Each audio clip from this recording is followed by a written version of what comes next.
Killing it? Yeah. I love that thing music, baby. Breaking form right there. Breaking form. All right. We are here with Football Psyche. It has been a week or so since it, because I've been on vacation slacking off. But it's been a week since we've done our video. We are back at it. I am Coach Mad Mike. And I'm Lord Sarge. All right, we are coming here with you, and we want to give you a great updates because actually, I've been on vacation for a week, but not a lot's happened in free agency there, Lord Sarge. But let's go over the NFL calendar a little bit here. But before I do that, I told you I had a couple announcements I need to make, so let's go over those real quick. Right, so first of all, I mentioned this on the show last time. Next week, it is not an April Fool's joke there, Lord Sarge. Next week, on Monday, I'm going to do the Commanders edition to our show. I don't know what we're going to really call it yet. We're going to probably ask some fans for some names out there to help us out on it. Like, because I want fan feedback, right? Like, we want to call it Armchair Quarterback because it's going to be on Monday when the season comes. Maybe we change it up to that. Or are we just going to call it the Redskins Report because, all Commanders fans are really Redskins. It might be copyrighted. Might be copyrighted. I don't know. But we'll call it something. Like, help us out. Help us come up with a name for it. But Mondays will be our Redskins Commanders kind of up. For all you Redskins fans out there. Big time. All you Redskins fans, like, subscribe, and comment on what you think Monday Skins Report, Commanders Report should be. Give us suggestions. Absolutely. Absolutely. So the other thing that we're going to do is Lord Sarge and I right now are doing a lot of collaborating to bring you more video content that you see in other videos and stuff that are out there. So you're going to see more action football plays that are going on. We're going to be able to comment on them, but we're playing around with that a little bit. So you're going to see that more here in the future. And then as we get our subscribers up, we are going to do some live streaming so we can talk to you because we want to talk to you directly. I will tell you, Lord Sarge, when I was on my cruise last week, I met many, many fans on that cruise. Some I'm going to reach out to do shorts, and I'm looking forward to them. So if you're tuning into this video and you know that you met me on there, I'm going to reach out to you. We're going to still do shorts together. I'm going to bring you in, and we're going to make those things still happen. Want you on the show. Get you on the show. Get your buddies on the show. And we're just all here to have fun. So let's have fun. And let's get rolling here, Lord Sarge. This is the NFL schedule, everybody. We are past the initial part of free agency. We are past the NFL Combine, right? Teams right now are doing their pro days. Actually, today is the 25th of March. We are dead smack in the middle of the league meetings. And there's been some rule changes, Lord Sarge. Ooh, the changes. Oh, the controversy. Oh, Lord, what are they doing to our game? Ooh, I hope they're not ruining it. My man, Mr. Dan Campbell got one in, though. I heard today that they made a change for the coach throwing a red flag. Seems like. What? Yes. Yeah, a red flag to throw a red flag on the red flags. It seems like after a coach gets 2 successful red flag awards, they get the extra flag. But it seems like Dan Campbell got his nose involved, and now it'll be after 1 successful red flag call that they'll get the extra one. That was your coach? It's complete crap. That was your coach that did that. That was my coach, of course. Dan Campbell, meathead. Hey, but on a positive note, we're all moving towards the NFL draft, which the NFL draft this year is going to be held where? Where is that? In Detroit. It's in Detroit.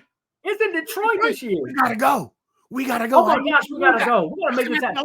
Imagine us doing a video. We gotta do a video at the NFL draft, dude. We definitely gotta go live at the draft. We have to see how we do that. That would be insane. We might get at least 2 more subscribers that way. At least 2 more. Something like that, right? Something like that. All right, man. Oh man, gosh, man. Let's work on it. I think we might be able to make that happen. All right. Anyway, those are the big things that we have. And listen, on our schedule of stuff we have tonight, we're going to go over the latest things that are going on around the league, and then we're going to dig deep in Lord Sarge's territory in the Big D is happening in Detroit Lions, we're going to talk some big stuff over there. So if you're a Lions fan, you got your stuff. Like, I'm in uncharted territory a little bit as a Commanders fan. Don't feel uncomfortable because we might do these things on several different teams around the league. And on Mondays, you're going to hear this about the Commanders kind of stuff when we get our Commanders thing going. So let's move into it. Let's move into it. All right. Free agency. Oh, my gosh. So lead the way here, Lord Sarge. Did the Saints get a coup? Did they get their edge rusher? Is he finally going to get off his lazy butt and play 100% every down? I think so. I think the Saints are going to capitalize on that. I think it's a good signing. What do you all think? What do you think, Coach Mike? I think the Saints signed him for a whole lot of money. And I do not know if the young man is ready to live up to it. Maybe the change of scenery will work, but I thought that the change of scenery was going to work when he was in San Francisco. And I'll be honest with you, down that playoff run where he had a chance to get a ring, I didn't see all the effort I was expecting to see out of him. I have to agree with you. I have my doubts. Is he a bust? I say he is not a bust. He's going to be good for the Saints. This will be his third NFL I'm predicting team. 10 sacks for him this year. That's my prediction. 10 sacks, Young with the Saints. If he doesn't make 10 sacks, he's gone. This is like his third team within a year time frame. I'm just saying, like, I don't know. And I'm not just pooping on him just because he used to be a Commander, because I love Chase Young when he was with us. I think he's the number one edge rusher there. When he got hurt, man, I don't think he's come back. He's ever looked the same since he's been hurt. I think getting into the playoffs wetted his whistle, and I think he's hungry, and I think on the offseason he's going to get over that injury and the fear factor in that head, and I think he is going to do a lot for the Saints on the edge. We'll see. I love it when we disagree because, it's all video evidence, and only time will tell, right? Yep. Oh, so my goodness. Let's talk about what the hell is going on with Snead. The Chiefs couldn't hold him? Do you know anything about this? Yes, he's been traded. I thought he was staying in the Chiefs, like, because aren't all the Chiefs like going to try to break history and get 3 in a row? I thought they tagged him. Yeah, like I think the news was that they were going to tag him for a little bit, but no, they traded him. And what was that for? I got to get our ticker going in the bottom. I forgot that because it's in our ticker too. So let's get that ticker rolling. Excuse me, I got a cough. I was on that on the cruise ship, and I guess I caught a little bit of cruise. All right, Coach, you've been away from the game too long. You got a little under the weather. You'll be right as rain pretty soon. I do, man. I think. So what was the deal? What did the Titans give up to get Snead? The Titans gave up a 2025 third-round pick. So that's not till next year. And then a 2024 seventh-round pick this year. That's it. That's it? That's it. That's a coup. Why couldn't the Lions pick up Snead? There's a whole lot of teams. The Commanders could have picked up Snead. But that's all they had to give up? Yeah, that's all they had to give up. But then you have to ask the Kansas City Chiefs, well, why would you do that just for that? There's more to the story, Lord Sarge. There always is with that head coach. There is always something under the covers we don't know about. He's a sneaky guy. They saved almost $20 million in cap space by doing it. They might be looking to the draft to replace, eh? Might be. Interesting. All right, man. We got to talk about the Jets. Man, I'm voting for Kennedy. I'm voting for Rodgers. Kennedy Rodgers ticket all the way, man. Rodgers for vice president and then president of the United States. Or not. We don't know. But the Jets did say Tyrod Taylor is signed. So we'll have to see because the word's still out on that announcement. We don't know if he's going to retire and be a VP candidate or if he's going to stay and play because he said he can play 3 or 4 more years. He feels good. Well, I don't take the Rodgers VP thing very serious. Because it's the independent vote. So it's just like, are you really running? It doesn't, to me, like that never seems very real. He's been a hardcore Kennedy supporter for a long time. He's on record and on film. But Kennedy went rogue when he left the Democratic Party. True that. Just True that. True that. True that. And then Tyrod Taylor, I'm just going to say that doesn't seem like a major signing where it's like Rodgers isn't potentially still going to be there. So, like that's not a game changer signing. Tyrod Taylor, really? But I mean, that's who they're putting their hopes on is Tyrod Taylor. That's exactly. Like it doesn't seem like they're really hurt. Yeah, it doesn't seem like surgery doesn't hold up. Yeah, I mean, well, that's with a lot of teams, right? I mean, Commanders signed Marcus Mariota, really? There wasn't any better backups out there that they could have brought him behind Rodgers. Garoppolo, maybe, I don't know. Rodgers for VP. Oh my goodness, Rodgers for VP. So I'm going to tell you. I know why the Chiefs got rid of Snead. It's because they had to pay Jones a 5-year, $158 million contract. That is like no small bucket of change, man. That's why they needed to get $158 million. It's crazy. Oh my goodness, that's $8 million more than Jonah Jackson. And what the Rams did, I think he's the number one in the league now, the highest paid. He is, and I got a little bit more information. Do you know this, Large Sarge? 101 of those $1 million are fully guaranteed. 101, like he can get fired, he's still going to make 101 million of it. He's worth it. He's worth it. I'm sorry. He's worth it. He's worth it. He's why they won the Super Bowl. Yes, he is. He's absolutely massive. Yes, they needed him. And I want to give another point figure out because we have a tendency to round stuff, right? It's 158.75. All right. I would love just the 0.75 that you deleted off of this thing because that's $750,000. I'd take that in a year's salary, play some ball. I'll take 750. I'll take the thing that you cut off. I'll take that money. Yep, no problem. Oh, unbelievable. Good for him. You know what? He's earned it. He totally has earned it. And he's a monster, and he's going to stay a Chief. He'll retire a Chief if he doesn't get hurt. So now for the biggest news in free agency, the Dallas Cowboys, who did nothing except lose Pollard. Nothing. Yeah, they haven't done nothing, but I'm going to tell you what. Yeah, for the Lions. Hell yeah, for the Commanders. They don't have a team this year. Well, let me get you into the brain a little bit in a second here, Jerry Jones, right? Who is like the most active owner of all owners in the NFL. It was Daniel Snyder, but he screwed that gig up, right? Mm-hmm. But Jerry Jones is extreme. Like he is the general manager. Let's face it, of the Dallas Cowboys. Absolutely. He makes every decision. Yep. So I'm taking this off of CBS's NFL. They did an article. This article was written by a guy named Garrett Podell. He wrote this article a little bit over 5 hours ago, and I just happened to stumble across it right before the show. And it is because Jerry Jones, right, who is the owner, and he admits he's also the general manager of the team. He took this all-in approach, is what he was saying he was going to do to upgrade the roster. And like what you said there, Large Sard, he's done nothing. He's done nothing. Zero. And this free agency, and they didn't add anything to the team.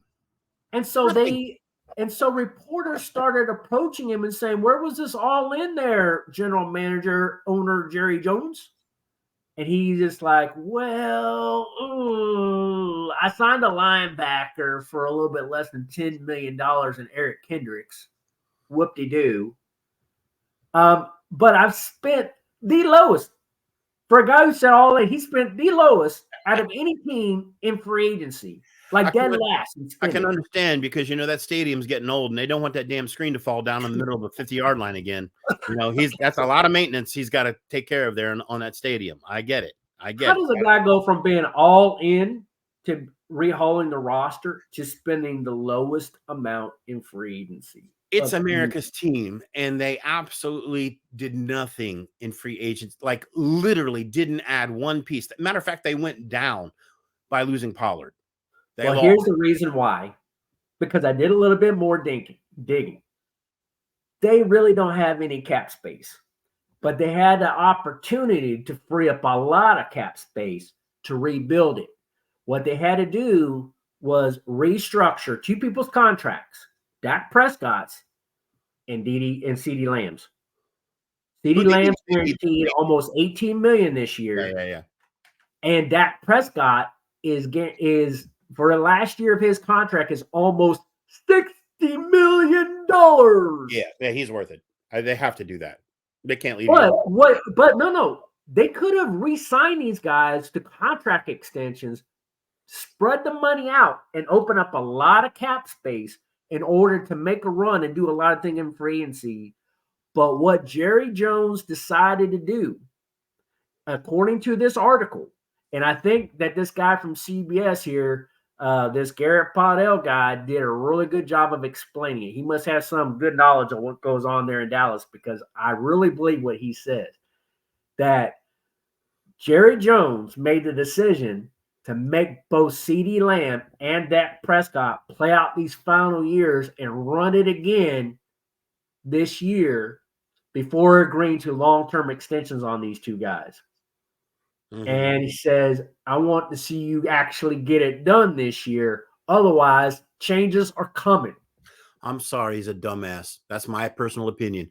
Without a run game to protect Prescott and cut CeeDee Lamb open, you can't put it all on Prescott. The man's been running for his life for I don't know how long. It's great they got into the playoffs this year, but that was with Pollard, even after he got injured. They need to have a run game. Their defense isn't going to be able to hold everything. They got to score points, and you got to give Prescott a running back to offset his passing ability. I'm sorry. And Pollard's gone. Yep. Pollard's gone. So do you think Jerry Jones is thinking he'll find a hot guy in the draft? What's their pick? Lower 20s?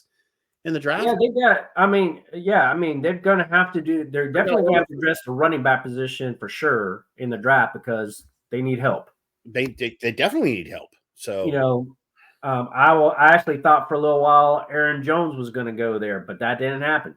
That would have been a good move on their part. That would have been a very good move. And when Pollard was gone, they picked up nobody. So they got to. And the whole thing with Pollard was weird anyway. Pollard was going to the Titans, and then he took less money to come back. That was a rumor to stay with his team, but then that didn't happen. And now he's definitely with the Titans, and they're inked. Craziness. Who knows? But hey, Pollard found his home. That's where he's from. I think he'll excel over there. I think he really will. All right. They're doing a good job. They got Snead and Pollard. Interesting moves by the Titans. I give them an A. B+, A. I think they did what they needed to do. They did. Let's move on, Sarge. Let's talk about the Redskins division here. The Giants find a replacement, and they go with Singletary. I don't think that's a bad move. I think what else could they have done? They needed somebody.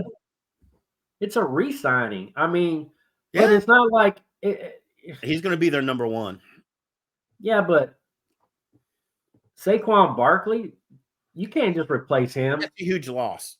It's a huge loss. Singletary. They're going backwards, man. They're going backwards. You watch Singletary produce for them. He's power. I think he'll be fine. All right.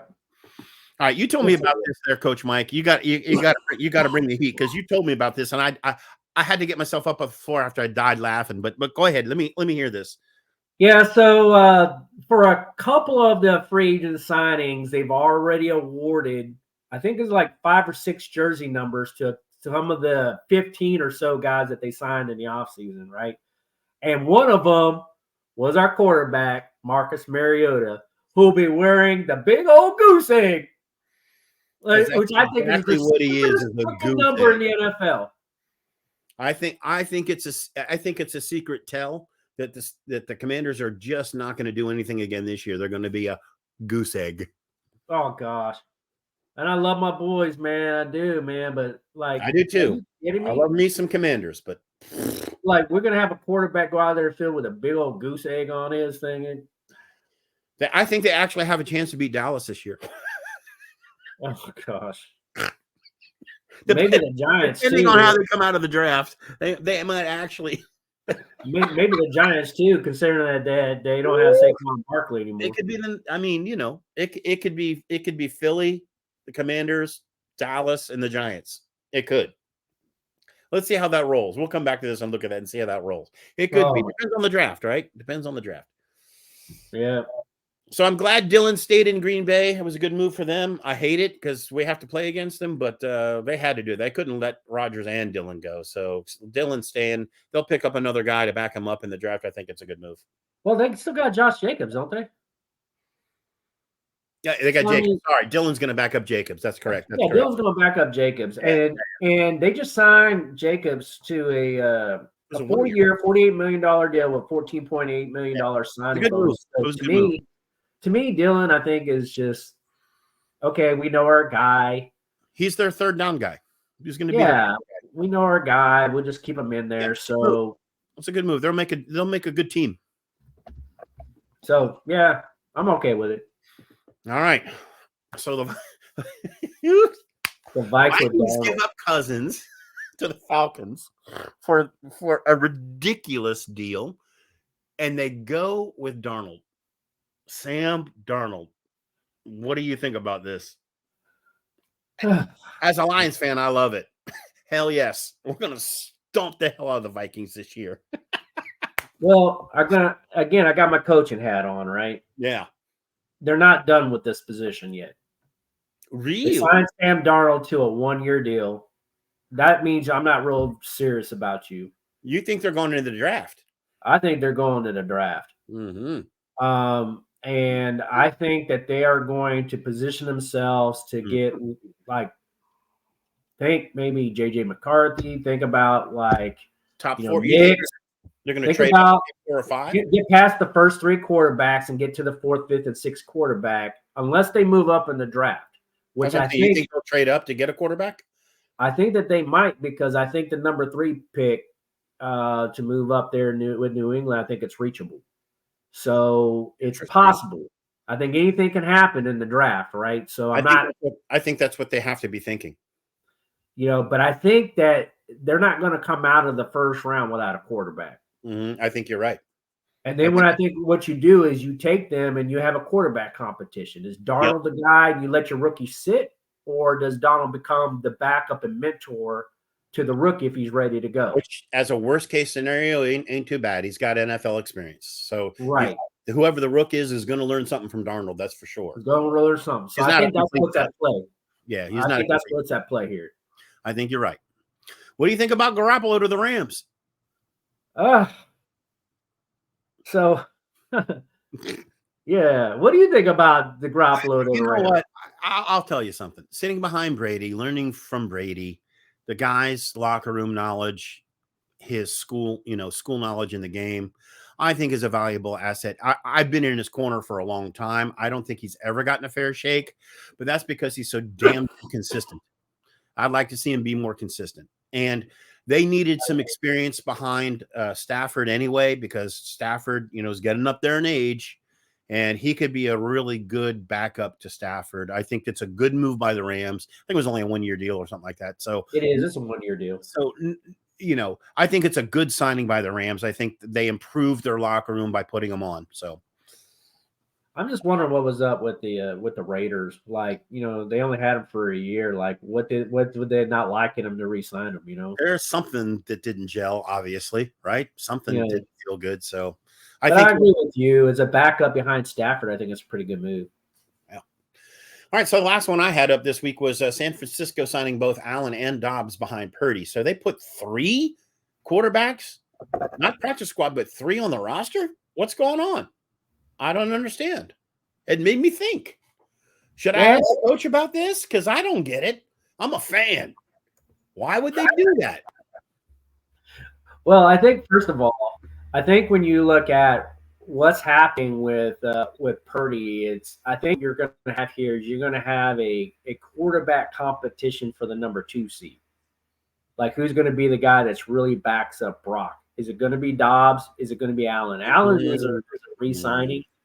And so I think Allen's one of those guys, if he wins the job, then which I don't think he's going to do personally. I think what's going to happen is he gets stashed away on the practice squad. for another year. So whoever doesn't win that competition goes to the practice squad. Okay. All right. That might Yeah, make sense. but I think it's probably going to be Dobbs that wins it. I think the reason why they brought Dobbs in from Minnesota is because that they believe that Dobbs can beat out Allen.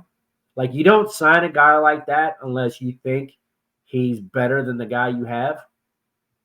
So so I think it's probably we'll see how it turns out. I think it's gonna be a real competition for the number. Like, neither one of these guys are gonna take over Purdy. Let's just face it.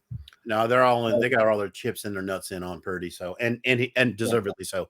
He's earned it. Yeah, and so I think probably the camp leader is going to be Dobbs going into it. You'd think Allen, so. He had a good year in up there, so you'd think so. Yeah, that's kind of how I see that playing. Having to jump in behind, what's his face was a hard task, and I think he stepped up and did the best he could with it. Yeah. So, and so we'll see how that plays out. But I'm thinking it's probably going to be Dobbs, and Allen will probably end up on the practice squad. I still can't believe that Snead went for a second and a third and a seventh. A third and a seventh, and the third ain't till like next year. That's so cheap. Why couldn't? Where was Dan Gamble? We need that guy. We have the space. We have the space. We have the money. What? Excuse my cough, everybody. I'm still getting over a cold, but like I like that is one to choke on anyway, because to your point, there's 31 other NFL teams that would love to have Snead. That would give up a third and a seventh. Why do they trade him? Why do they trade him there? I don't get it. Why would they be interested in trading with the Titans instead of? I have no clue. Things we won't know. That's why you're the coach and I'm the fan. Hey, but I think it's sometimes I don't know. All right, well, we got to keep moving in the show here. Yep, let's move. We got a new NFL rule change there, Large Sarge. Oh boy, we're going to talk about the hip drop tackle. They're not happy. This is not coming down well in the league. A lot of people not coming down well in the fans' base, in your fans' corner here. All right. I understand from a fan's point of view that they're looking at this like, but I understand players don't like this either. There's some players out there grumbling a little bit, So first of all, I'm a fan. Please explain to me what the hell a hip drop tackle, and it's not actually a hip drop tackle. It is a swing hip drop tackle.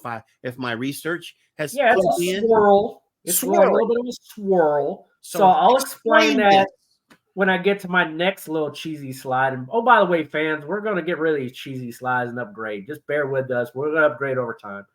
But anyway, Article 18, the hip drop tackle, as it explains here, is a foul if a player uses the following technique to bring the runner to the ground. A, they grab the runner with both hands, wraps the runner with both arms, and unweights himself by swirling and dropping his hips and lower body, landing on and trapping the runner's legs. All right, I changed my opinion.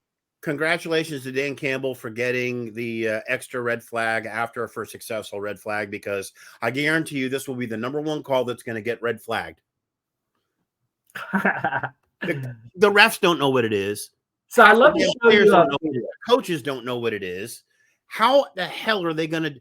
Oh my God, this is going to be a disaster. I actually do know what it is. And you can Google a lot of videos out there. So I encourage all of our listeners to go ahead and look out there and comment in the section below about how cheesy or how much you either like or dislike this rule. But it's going to be a 15-yard penalty if you are caught doing this. So wait a minute. Large Sarge wants to ask a question. So I'm a defensive guy. I'm going after Pollard. And I launch myself into the air, wrap my hands or my arms around his waist, and then executing a fantastic Snead type maneuver, manage to pull myself into that defender and land on his legs. That is a hip drop? Yes. You cannot. I just think the NFL went one. I agree with the players. We just went. You might as well get out the belts, take off the pads. We're playing flag football, folks. Sorry, it's flag football. Yeah. So this happened a number of times in the NFL, over 200 times in the NFL this past year, and 15 players got hurt on this particular play. Only 15 players. But if you would listen to them, they're like, players are getting hurt all the time by these tackles. Oh, by the way, that averages to only one. Listen to this, everybody, because you're going to listen to all kinds of other stuff here. I've already done the math because I'm a little bit of a mathematician freaking nerd too, right? Yes, you are, Coach. So, yes, you are. All right, I am. Come on, Large Sarge, tell them. You definitely run the numbers. All right, I ran the numbers on this. By the number of hip tackles that were actually done, hip drop tackles that are actually done in the NFL last year. How many? And the number of football games that are actually executed within a given year, it equates to about one of these tackles happening in a game for an entire season. Why the And change? out of all of those, 15 players got hurt, which is an average of, you see it on the screen, with my cheesy little graphic, a 6.5% injury rate. Out of all the games for an entire season. But this was so catastrophic that we had to have a rule change to outlaw this tackle. You know what? I'm a fan. I'm a true fan. I watch how these guys go. I know how I tackle. And you know what? I'm just trying to get the dang guy on the ground. I'm not thinking about flying through the air, wrapping him up, and landing on his leg. I don't think that. I think I got to get that boy on the ground any way I can. I'm grabbing, I'm pulling, I'm flying, I'm shucking, I'm juking. This is nuts. These guys are big. Play. These guys are big. They are strong. They're difficult to bring down because they juke. They do all kinds of stuff to you. They stiff arm you. You got a tiny little cornerback going after you try to bring the guy down Derrick Henry. You possibly can. Exactly. You only got a certain striking zone that you can hit a quarterback. You can't bring him down by the face mask. You can't bring him down by the horse collar.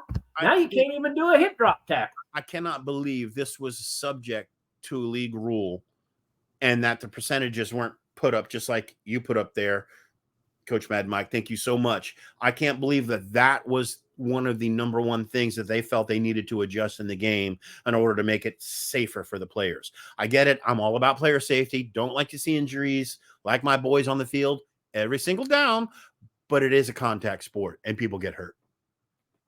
That's right. And you know what? I will tell you what even absolutely astonishes me.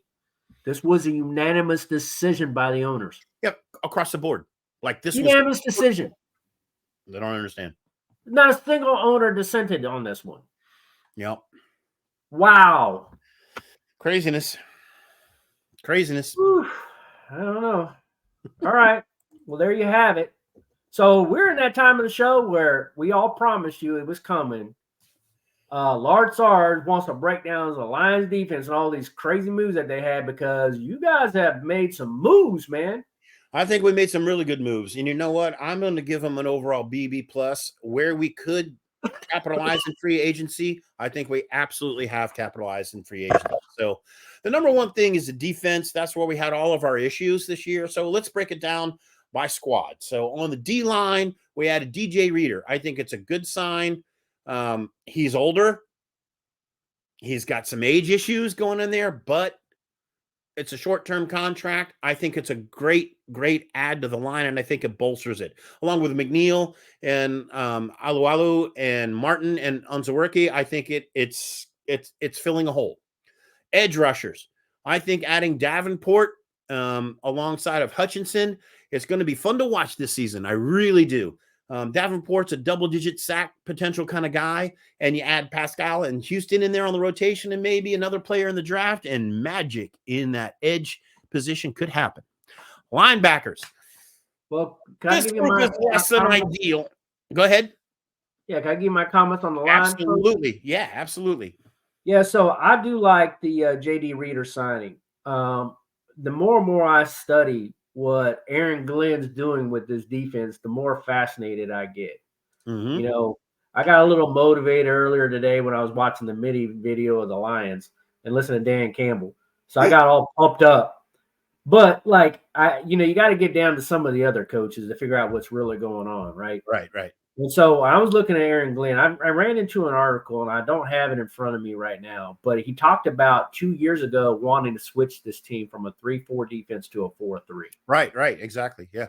And he struggled a little bit last year early on before he can kind of really play with some players on how do I get this team to be a true 4-3.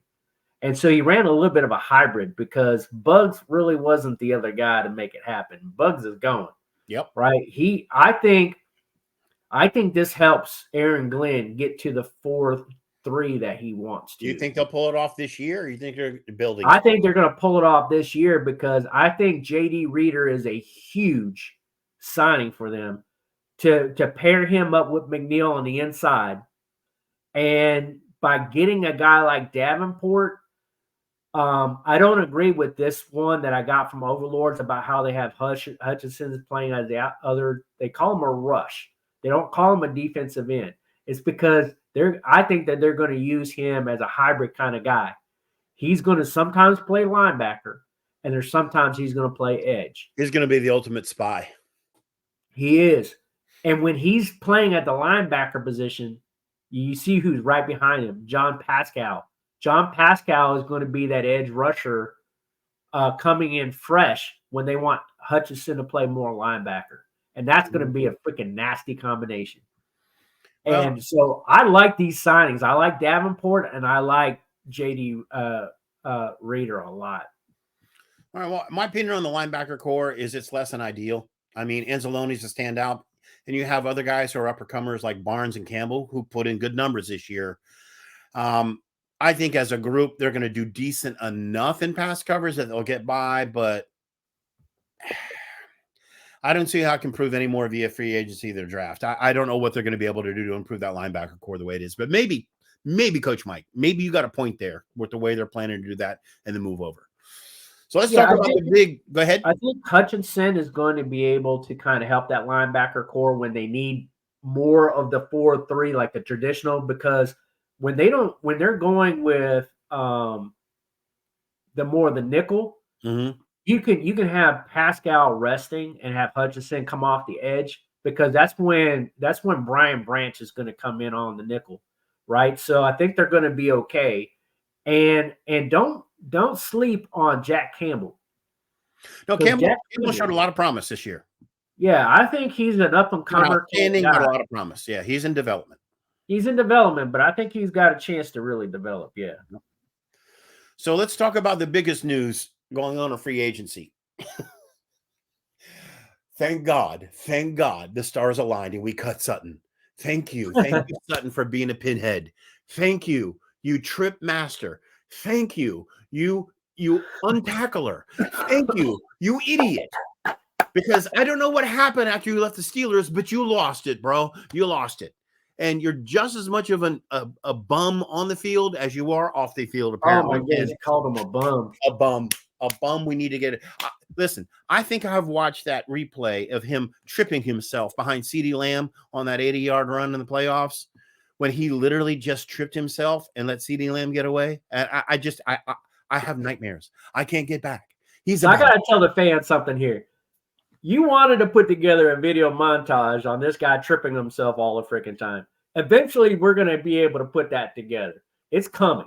It's unbelievable. The dude tripped all the time. He's a totally different player than he was with the Steelers. So I think the biggest move in free agency was losing Cam Sutton. Now, let's get down to business. They signed Carlton Davis. They brought over Emick Robinson from the Raiders. Both these guys are short for the position, but they're Dan Campbell kind of guys. They're feed me nails and bolts and let me chew them out and spit them at you kind of dudes. And they play above their height. They play above their position. So I think those are both two very good signings to shore up the secondary there with cornerback position. They play bigger than their height. They're aggressive. I think they're going to fit well with the Lions. And with Sutton no longer an issue, we'll see what happens. There is news out there that they might be going after Newsome, which I think would be a great fit. Newsome's with the Browns right now, and if they can make that deal happen, it looks like about a $41 million deal. I think that could be a secondary to deal with this year. Oh my goodness, because that is building up nicely. Because another one that they have there is re-signing Emmanuel Mosley. Mm-hmm. You know, he got injured in week 10 last year and got put on injured reserve. And so, like, one of the things about him is I still see him as a starting caliber corner, almost a number one corner. I mean, the guy's amazing. I mean, he got hurt, and I don't know where his health status is right now. I don't know either. But I think he could probably compete with Robertson. They bring Newsome in and Davis. Core. And you've got Newsome in there too. You got 4 corners all competing for 2 jobs. I mean, a 5'8" cornerback. I don't care how mean and ornery you are. Evans is going to catch balls over your helmet all day long. I get it, but at least they ain't going to trip over their own shoelaces trying to catch him. Yeah, so what I think what you're going to do is you're going to see probably a little bit of a hybrid. If I put my coaching hat on, right, like between the 20s, I'm okay with having a guy like Robertson out there. But if it becomes a goal line situation, I want a little bit more height in my DBs. I'm probably going to put Mosley in there. Right. I agree with you. I agree with you on that. Because otherwise guys are going to be catching balls over you all day. They're just going to outleap you. Yep. Right. So, but no, I mean, I like what you guys are going and done, and Brian Branch had an amazing year, super young guy. Like, what is this? This is going to be his second year in the league. The dude had an amazing year last year. I'm going to do a video about the bright green mouthpiece in his helmet there. I love it. It's like it's like an interception wing. Phew. Yeah. I love him. How the league let him get away with it, I have no idea, but I like it. He's anti-NFL. All right, the last big things that happened was, as everyone knows, the Lions had a hell of an offensive line, which let an average quarterback get deep in the playoffs last year, and it'll happen again. We lost Jackson. That was going to happen, but you know what? They went out and got Kevin Zeitler from the Ravens. Zeitler, fantastic move, in my opinion. However, he's old, but he's a Pro Bowler. He's all pro and a Pro Bowler. But at 34 years old, a 1-year deal plugs that gap and provides something to keep the Lions offense rolling.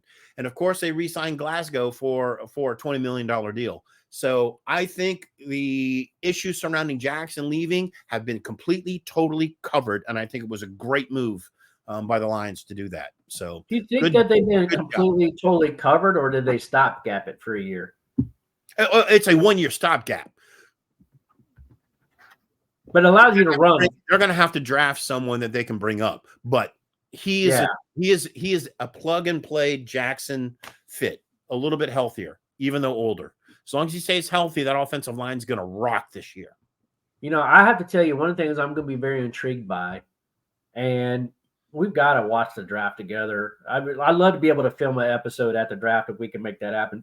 But if not, we at least got to see it together, because I'm very intrigued about what the Lions are going to do in the draft, because I do think, drafting another center to develop behind, another guard to develop behind him is going to be a good move behind Zeitler. I think that's going to be a really good move. But I don't see a lot of holes offensively or defensively at this point. You got a pretty solid football team when I'm looking. We need to get that last. We need to backfill Sutton, and if we can get Nelson, I think we'll be fine. There's a couple out there that in free agency we could still catch. So, but I think in the draft they're going to go for some depth. I think they're going to get some speed. We still need some help at safety as well. So we'll see what happens in the draft. It's going to be interesting. But I give the Lions a B+ at least on free agency. I think they made the moves they needed to make, and we still have cap space. So. Good on them. So good rundown. The only reason they don't get an A is because they didn't get Snead. They didn't get Snead. That's the only reason it's not an A. You would have given up a 3rd and a 7th for that. I'd have given up a hell of a deal to get Snead. Oh hell yeah. Hey, I probably could have beat that deal. It's the only thing they were missing. Oh my goodness, man. Yeah, you would have had them. My goodness, you all would have been dangerous. Yep.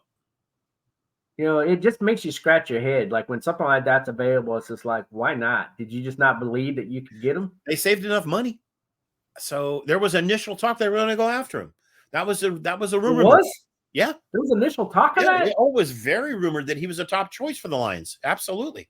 Oh my goodness. And you could have beat a 3rd and a 7th? I hit my knees. I kissed the Lord. I said, oh, hallelujah. That's what we need. Didn't happen. I mean, you would have given up say a third and a sixth, beat it out, and go. You would have been a hero. Yep. Why wouldn't you have done that? I don't know. Maybe he didn't want to come up north in the cold. Didn't want to deal with the snow. Maybe. Who knows? But they said that he is expected to sign a massive 4-year deal. It's going to be huge. In Tennessee. So maybe it was something that like the Lions weren't willing to make that big of a contract investment in him. They have the space. They're saving all kinds of money. So they had it. They were very, very adroit in addressing the needs that they had. They did it, and there's still plenty of room left over. I think they could have made a deal. So the Titans apparently made an announcement that they are going to sign him to a massive 4-year deal to make him the highest paid corner in the NFL. What's that going to mean, Coach Mike? How much? How much? Oh, my goodness, man, but it's going to be 100? a lot. Huh? Over 100? For a 4-year deal? Yep. It's going to be over 100. 50 million guaranteed plus bonuses? At least. Unbelievable. Like you and I would do just fine living off his table scraps. Good on the Titans. I think they made the right move. I mean, good on the Titans. Titans did a lot of good things this offseason. That's a major power move by the Titans, which they need. They needed a power move. So, and they're going to have him locked up for a good 4 years, so they're not going to have to worry about that. Yeah, my goodness, people are going to have to contend with that. All right, well, there you go. What do you think, Large Sarge? You think your Lions are going to do? So, what was your record last year? Do you remember? Hell, I don't remember. It was good. You mean you guys won a playoff? We won 12 last year. I think we can do it again. Yeah, you can definitely do it again. You won a playoff game, which is the first time that's happened in 32 years. You actually won 2 playoff games, right? Made it to the big old game thing. Dan Campbell got a huge contract extension in the offseason, which is pretty nice. Meathead. I hope in that contract there's a fine print that says you will kick the ball. I mean, you might want to show your kicker a little bit of love, man. If you don't trust your kicker, get a new one. Yeah, Badgley did awesome. There's no rumors. He's staying. So yeah, Badgley's staying. So I mean, I just hope the fine print in that contract said you will kick the ball. You will never do this again and screw us out of a Super Bowl. I don't even know why Badgley's staying. It's like, really? I'm just going to sit over here and collect the paycheck, I guess, because he's not going to use me. Hey, that's 4 down. Chances are I'm not coming on the field. Unbelievable. I'm still singed. 2 times. Probably. Ungodly. Unbelievable. All right, sports fans. Well, there you go. We got another episode of Football Psyche out there. You got a chance to listen to the Lions defense. We talked about changes in the NFL. And offense. We did talk. We talked about your one offensive move. You got a guard. I don't know if I get too excited about a guard, but it was needed. Very needed. Very needed. But that's a big hole Jonah Jackson left there. It's a huge hole. It was a huge hole that needed to be refilled. I'm hoping Zeitler can step up to the plate and do as well. I think he will. Yeah, but most fans around the NFL don't get excited over a guard signing. I do when I got Montgomery. Unless if you're a Lions fan, if you're a Lions fan, you're really excited. I got Montgomery in the backfield. I'm excited about Zeitler. Oh yeah, give me a body. But what fans around the league's got to look at is how much this Lions defense I think has improved. Overall, it's a definite improvement. And if Aaron Glenn implements the true 4-3 like I think he's going to do this year, oh boy, are they going to be fun to watch. And I play Madden with you there, Large Sarge. It's going to be a fun one for me to play with because, I'm a 4-3 guy anyway. Yeah, you are. So this is going to be fun. I think it's going to be fun. By the way, Coach Mad Mike and I play Madden franchise mode where he's the D coordinator and I'm the O coordinator with the Lions. And we've won how many Super Bowls now in 3 seasons? I think just 1, right? 2. We got 2 Super Bowls. 3 seasons done. Madden 23, not 24. Yeah, but we're going to do Madden 25. Yeah. All right, we got to wrap up the show there, Large Sarge. So all you fans out there, make sure you like, subscribe, share with a buddy. Just take our link, post it in an email, send it to somebody, text your buddy with it. have them like them, subscribe. Let's get our membership up a little bit so we can start doing some live streaming with you. And we will catch you next time. Let's rock it out, Coach Mike. All right, let's rock this thing out. Hold on, I got to get our theme music going here. We got to get going. Come on, let's get our theme music. Are you ready by breaking form? My man. Hey, man, check out their music, too. Breaking Form. Look that up. See you guys next show. You guys have a good one. Woo!